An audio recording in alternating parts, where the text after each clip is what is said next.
patients are now able to get assessment and treatment for 7 common conditions without seeing a doctor, as the government thinks up more ways of saving money. Go to the chemist. Let's go to the Public Health Minister, Andrea Leadsom.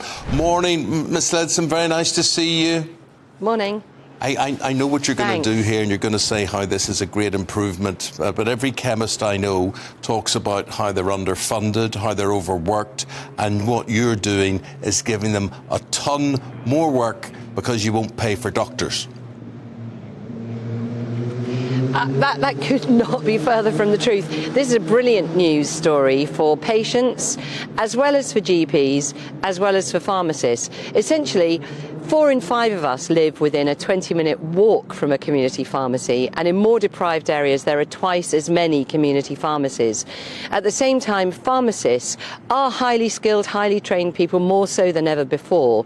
And what Pharmacy First is doing is providing funding to the community pharmacy sector to take on the treatment and the prescribing for 7 common conditions.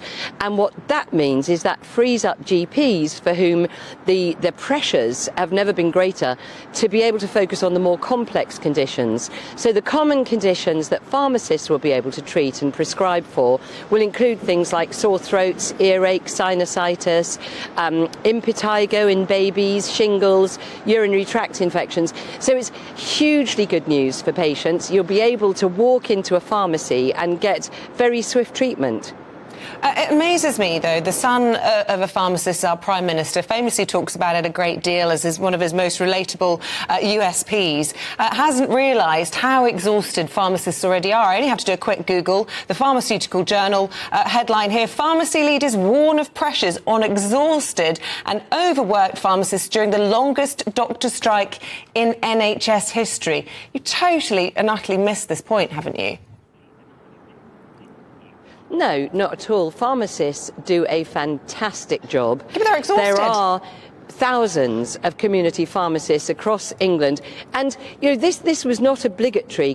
Pharmacy First is something that we were delighted and surprised in a good way that more than 95% of community pharmacists have signed up to delivering Pharmacy First. Community pharmacists are pleased to be able to use their skills and expertise. It's backed with £645 million of additional funding over 2 years. So what that does is it increases the throughput for community pharmacies, which are private businesses on the whole. Obviously there's some big chains, but many of them are private family-owned businesses. What this does is enable them to serve their customers and patients in a better way, to be able to use their skills and, of course, to get valuable income for the pharmacy. But I've had shingles. You don't want to get shingles. I don't know if you've ever had shingles. You don't want to get shingles, right?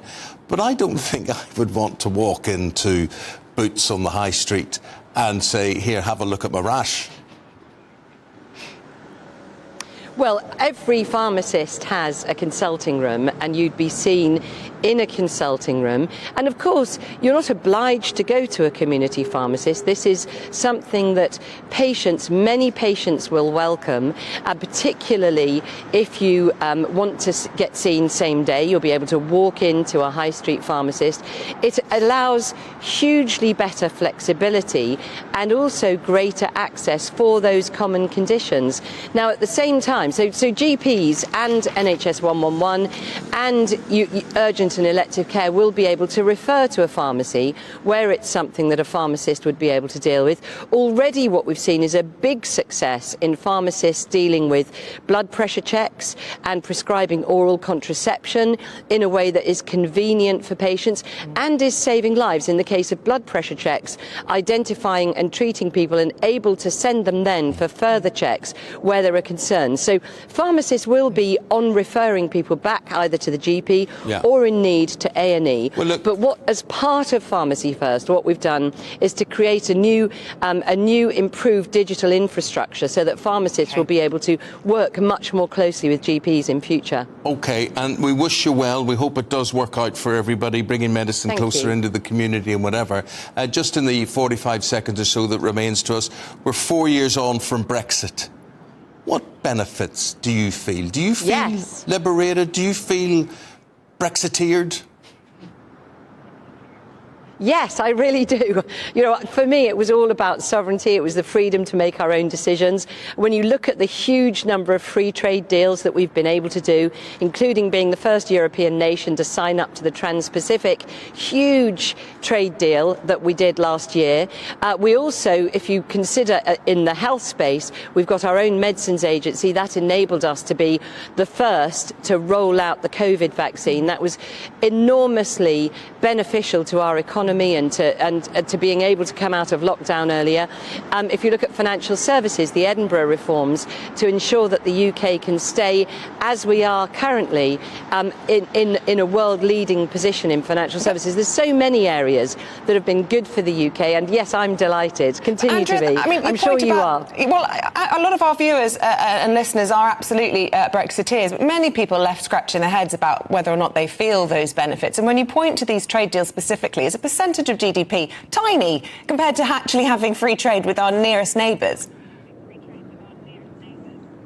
Well, the Trans-Pacific Partnership trade deal is going to be enormous. It's where almost half the world's growth is predicted to come in future decades. So actually, that is going to be an increasing part of the trading opportunity for the UK. But at the same time, you know, we are still massively trading with the EU. It's simply not true to say that we don't have the ability to trade with the EU. Of course we do. Extra and we continue to do so. We continue to be today. a huge trading partner for the US. An extra 300 million, and the price of trading with the EU on food and flowers comes in from today. The costs continue to go up. Well, that we continue to trade with the EU. The sovereign decision taken that we wanted to be able to control our own money, our own laws, our own borders, was a very significant decision about sovereignty. That's hugely beneficial to every single Brexiteer. That does have consequences, of course, for the for leaving the single market, but nevertheless, we're still massively trading with the EU. The UK has gone up the rankings in World Trade Organization terms. We've signed up to this massive Trans-Pacific partnership, and in the health space, as I say, our own medicines agency means we're able to look at medicines regulations much faster under our own control. It meant we were able to come out of lockdown sooner because we were able to vaccinate our population, and what that meant is that we grew our economy faster. You know, if you look at many EU nations, they've been in recession over the last year or two. The UK hasn't. Andrea, thank you. Oh, you took that wind up so well. Thank you very much indeed. We're running on time. And could I just say... I'm a big Brexiteer. Delighted. Well, we know that. We could also just say very classy coat. Really like that. Very, very nice. Looks great in the lights. I admire people who have attention to style. Do you like my pre-sunrise? Oh, I know. Well, thank you very much.